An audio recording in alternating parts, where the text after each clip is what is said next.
welcome to our Global Insight series. I'm Dr. Palabiyik, and joining me today is my colleague and international business expert, Dr. Jorge Riveras. Today, we are talking about Boeing, yes, the airplane giant, and the ripple effects of China's recent cancellation of its aircraft orders. Fasten your seatbelts. This conversation is going international. Let's start with zooming out and understanding what really sparked our attention. Jorge, what's going on with Boeing lately, especially in the light of China's recent reaction? Can you help us to understand why this has become such a hot topic in global and trade circles? Yeah, absolutely. Hello, John. Thank you for inviting me this week to continue our talks about strategy and international business. Yes, we are facing now, since the beginning of this administration, we're facing the repercussions of the decisions about going on imposing tariffs and changing the world trade the way that we knew it before. So as we've been discussing, the approach of the administration of our government is that we're going to impose tariffs to try to make the trade balance more equal, because the United States has an imbalance with most of the world, which we discussed the last time that we talked. We discussed that imbalance is basically on product, but it's not on service, which could be something interesting that we might discuss another week. So what we're facing right now is that Boeing, the aircraft manufacturer from the United States, is now involved in the situation with tariffs. China and the United States have been back and forth regarding how much tariffs they're going to be imposing on one another. And what we have seen is an escalation of those tariffs. With some products this week, after we take into consideration the tariffs that were imposed on the previous administration, some products, as they were explaining, could go up to the 245%. So in being even more strategic in the way that they are responding to the tariff situation, the government of China has come up with a particular type of actions, basically for targeting Boeing. And obviously targeting this week some of the basically cancellations of orders to Boeing, cancellations and impeding any company in China to deal with anything related to spare parts for Boeing. And just this week, we just learned yesterday or the day before that up to certain numbers of airplane orders were actually canceled by China, orders that were already placed, and they're returning and halting the deliveries of the Boeing airplanes. So this is big. This is big, and it's really big because of who Boeing is in the world stage. Well, you just said it's big. Just to understand better, how important is Boeing to the U.S. economy and global trade? Like, what kind of ripple effects could we see in challenges like these countries? Well, Boeing is one of the largest exporters of the United States.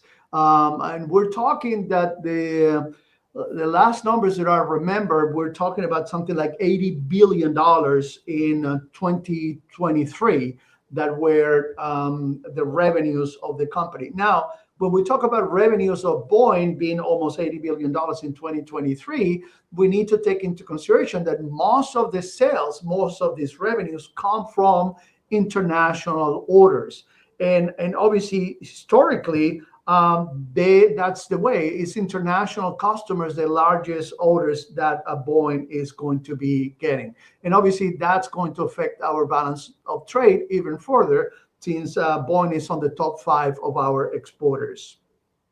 Well, it sounds like the Boeing is a giant. Like, from your perspective, how can we explain Boeing's rise as a global aviation powerhouse? Like, are there any international trade theories or strategic models that help us and the students to make sense their success, to explain it? Yes, there are several things. What is also interesting about them is the and about this particular event and the particular thing that Boeing is facing in China is when we talk about the market share and the potential of orders coming. What Boeing and their principal competitor Airbus know is by 2020, by 2040, probably there will be expecting around 9,000 orders of airplanes from China. China is really, really a large market. They have a large fleet. So that's why it's becoming something like 20 to 25% of the global orders of airplanes. So this is why this is basically so important for them. So for Boeing, it really depends. Their business, to a certain extent, depend on that. And by halting these sales of the recent 29 orders, is going to really affect. And they have been having some problems. Trade theories. Yes, there are some things on the history of trade theories that you can connect with Boeing. Boeing started in 1916. Is that when they started functioning? And in 1916, obviously, you do not have that sophistication on the airline industry. But the fact that they were pioneers, you can basically talk about some of the theories. One that is important that we could use is the new trade theory. In the new trade theory, you talk about being the first mover is important.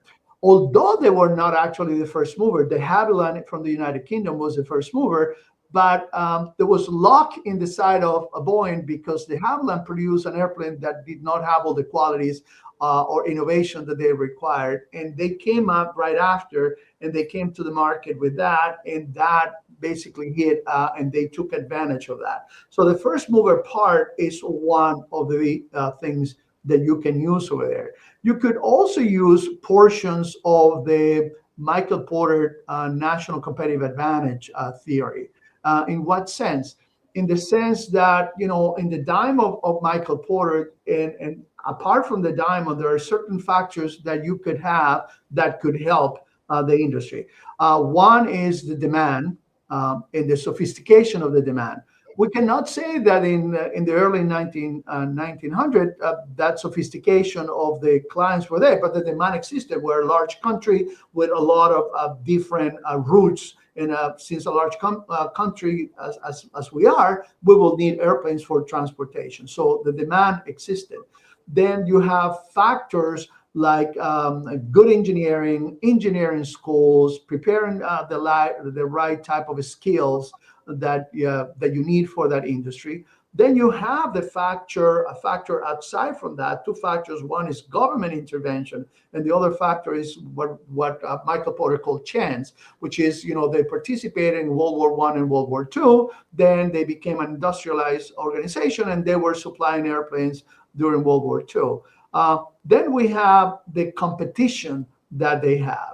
You have several competitors in the United States in the aircraft industry. You have Lockheed Martin, you have McDonnell Douglas, and that created the environment to Boeing to grow the way that they grew. There's another one. The third one that we can mention related to international trade theories is how many aircraft producers can actually be sustained by the global demand. In this particular case, with having Airbus and Boeing, with those two was basically enough to make these two giants survive. Now, here is the interesting thing about this last point.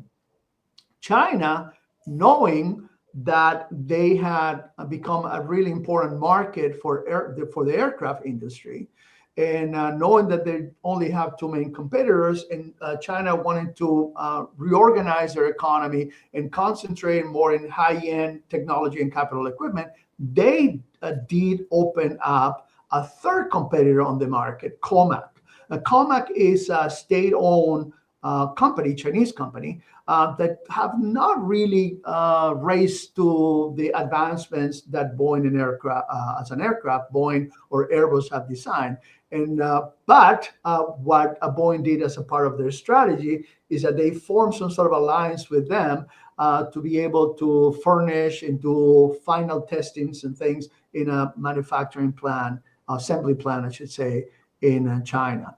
So there's that. That operation basically exists. So different combinations of theories that put Boeing in the position that they are right now.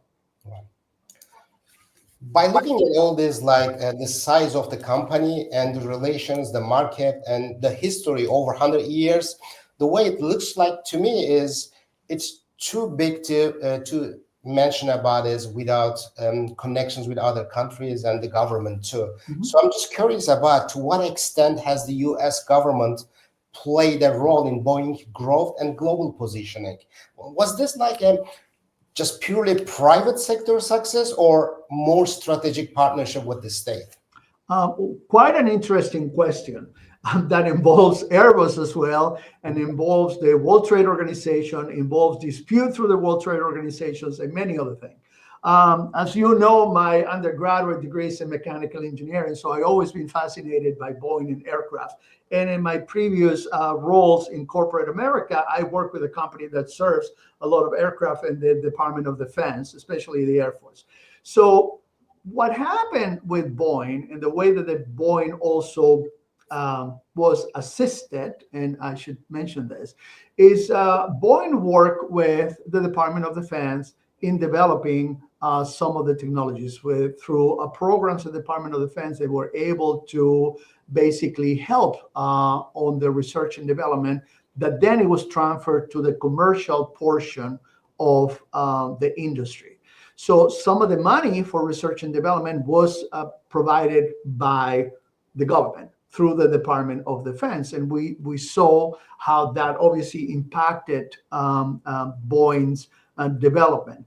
There's a portion of the business that is military for Boeing, and they obviously, the purchases and sales that they do to the government pays an impact.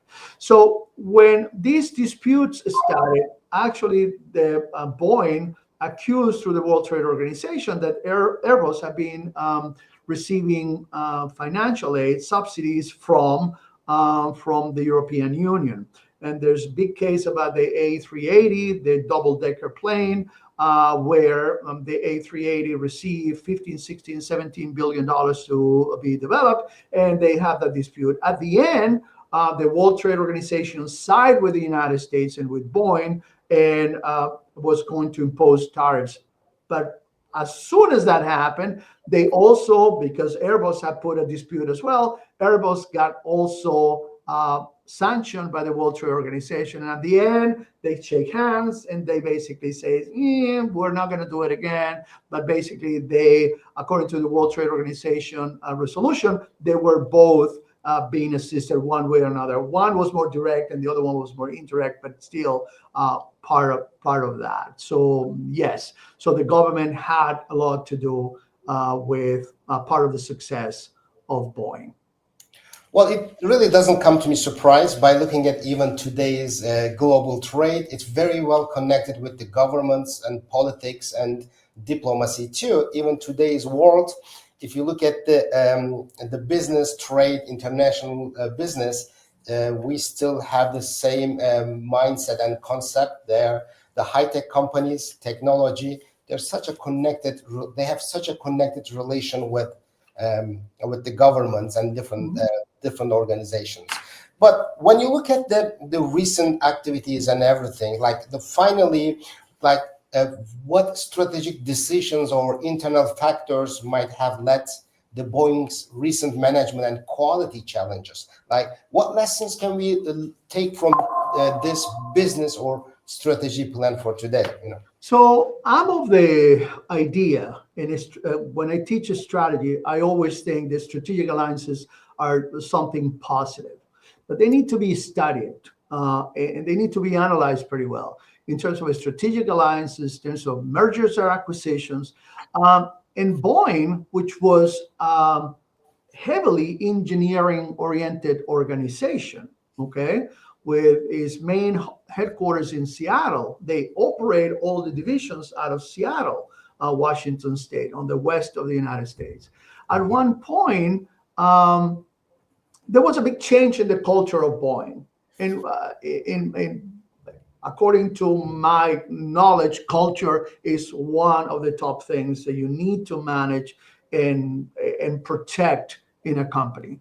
McDonnell Douglas, a competitor whose business model was more about having an airplane and upgraded that airplane going forward rather than creating a brand new airplane, they were more focused on cost reduction rather than engineering and innovation and advancement to new models, got acquired by Boeing. And that make a really big impact on the culture of Boeing. Boeing now went from the 707 to basically, instead of creating a new airplane, go more like an upgrade. And we're facing this with the big scandal with the 737, okay, which we're going to touch in a minute.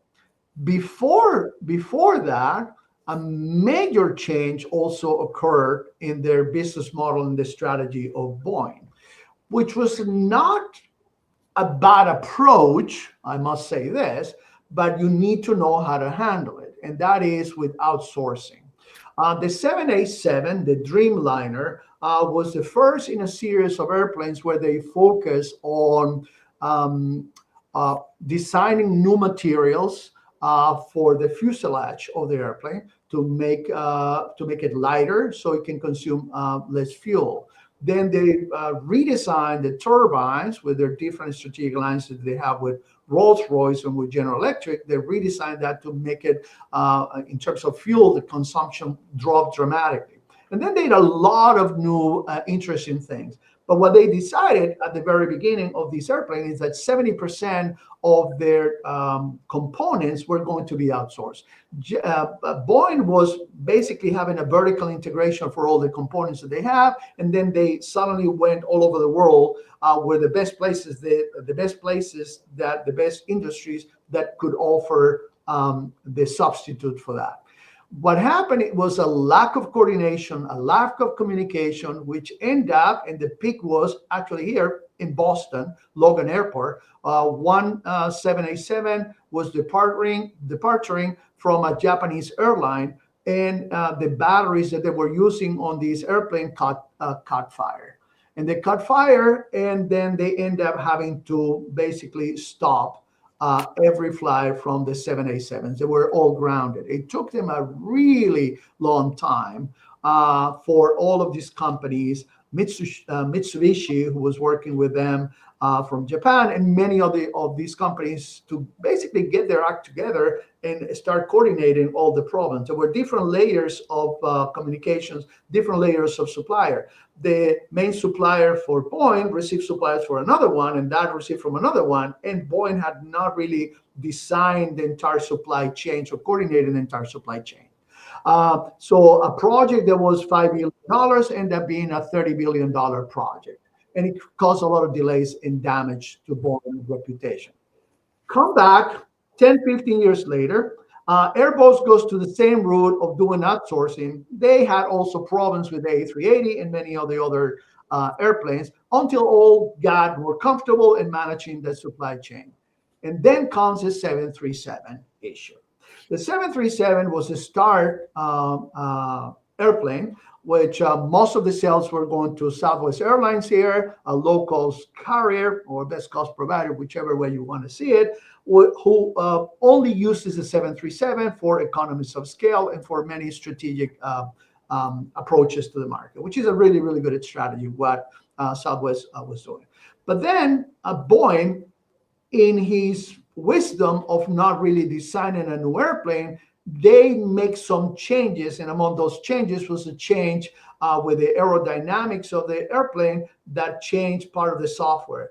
The pilots were not informed properly. The protocols did not follow exactly what they needed to follow. What ended up happening is 2 crashes occur based on that particular problem, one in Asia and one in Africa.